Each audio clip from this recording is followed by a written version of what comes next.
Halo, Assalamualaikum warahmatullahi wabarakatuh. Kembali lagi di channelku, Bidan Online.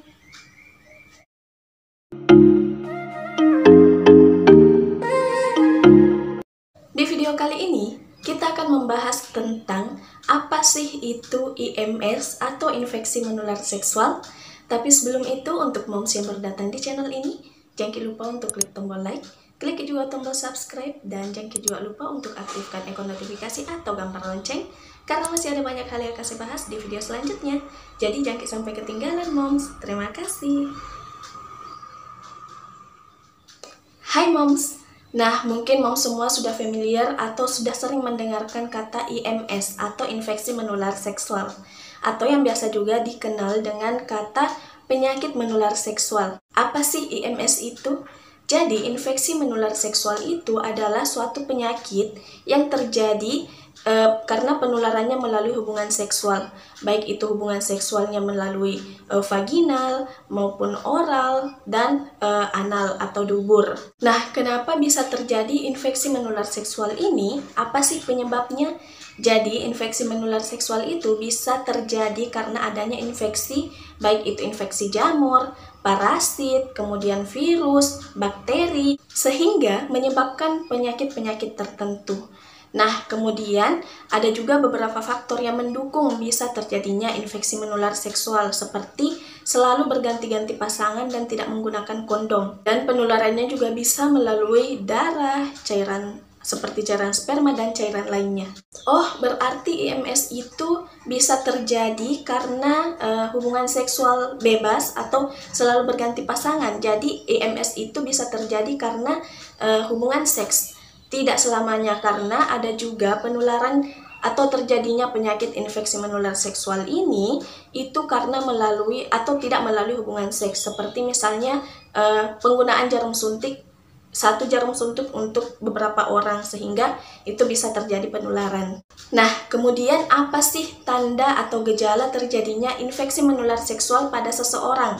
Jadi sebenarnya infeksi menular seksual itu tidak selamanya itu menunjukkan gejala, dan setiap orang itu menunjukkan gejala atau merasakan gejala yang berbeda-beda, tergantung juga dari jenis penyakitnya atau jenis infeksinya seperti apa.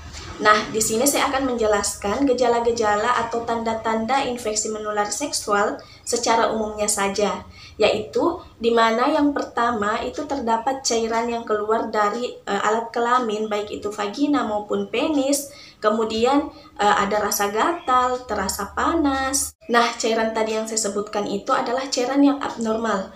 Misalnya saja pada perempuan itu akan terjadi keputihan yang jelasnya abnormal atau tidak normal. Keputihan yang tidak normal itu adalah keputihannya banyak, kemudian juga berbau, kemudian gatal, dan tidak berwarna putih. Biasanya ada kekuning-kuningan, kehijauan, seperti itu. Dan kalau misalnya terjadi pada laki-laki, laki-laki itu akan seperti kencing, tapi yang keluar itu bukan warna urin pada umumnya, tapi akan keluar seperti warna putih atau biasa juga disebut dengan kencing nanah. Kemudian, tanda-tanda selanjutnya itu ada benjolan atau lepuhan di bagian tubuh, seperti misalnya kalau melalui oral seks itu di sekitar mulut atau di sekitar alat kelamin. Kemudian pastinya tadi ada terasa panas. Kemudian kencingnya biasanya terasa sakit atau air kencingnya susah keluar, dan juga nyeri-nyeri pada perut bawah, serta ada demam atau penderitanya itu bisa sampai menggigil karena terjadinya infeksi tersebut. Terus kalau misalnya ada orang yang mengalami gejala-gejala seperti yang tadi saya sebutkan, kemudian dia takut untuk memeriksakan diri, apa yang akan terjadi kalau misalnya dia hanya mengkonsumsi obat ala kadarnya yang setahunya dia saja tanpa berkonsultasi atau memeriksakan diri baik ke bidan ataupun ke dokter? Nah, bisa saja itu akan terjadi komplikasi. Jadi jangan sampai terjadi komplikasi ini, karena kalau terjadi komplikasi maka itu akan merugikan kita. Karena kenapa? Nah, komplikasi yang terjadi bisa berupa beberapa hal, seperti yang pertama, itu bisa menyebabkan kemandulan atau infertilitas. Jadi kemandulan berarti tidak bisa memiliki keturunan. Kemudian yang kedua itu akan mengalami yang namanya radang panggul. Dan yang paling parahnya itu bisa sampai terjadi kanker serviks atau kanker leher rahim. Kemudian, kalaupun itu bisa terjadi kehamilan, maka bisa saja akan mengalami kehamilan ektopik atau kehamilan di luar kandungan.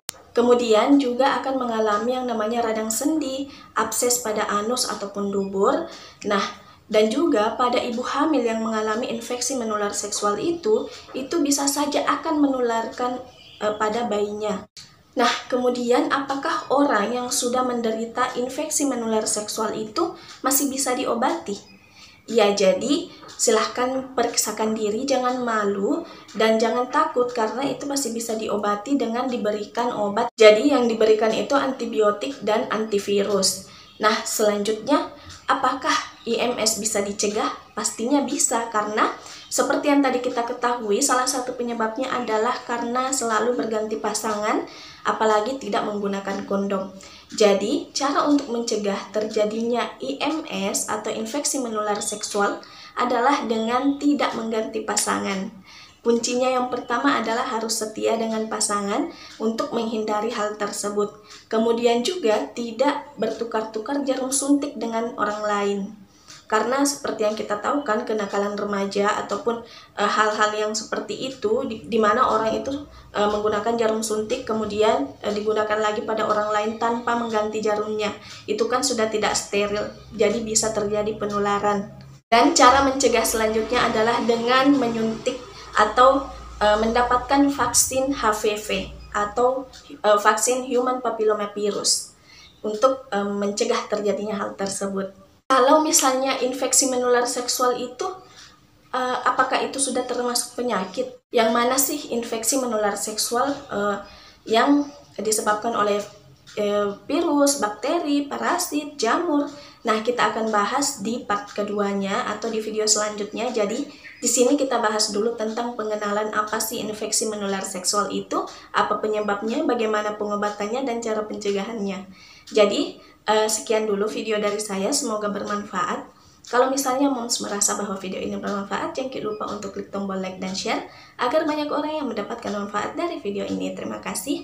Dan misalnya kalau ada moms yang ingin bertanya, bisa tuliskan juga di kolom komentar atau bisa DM di Instagram saya atau inbox di Facebook yang sudah saya cantumkan di kolom deskripsi. Terima kasih banyak sudah menonton, dan juga jika ada yang ingin menyarankan apalagi yang akan kita bahas di video selanjutnya, bisa tuliskan juga di kolom komentar. Terima kasih banyak. Wassalamualaikum warahmatullahi wabarakatuh.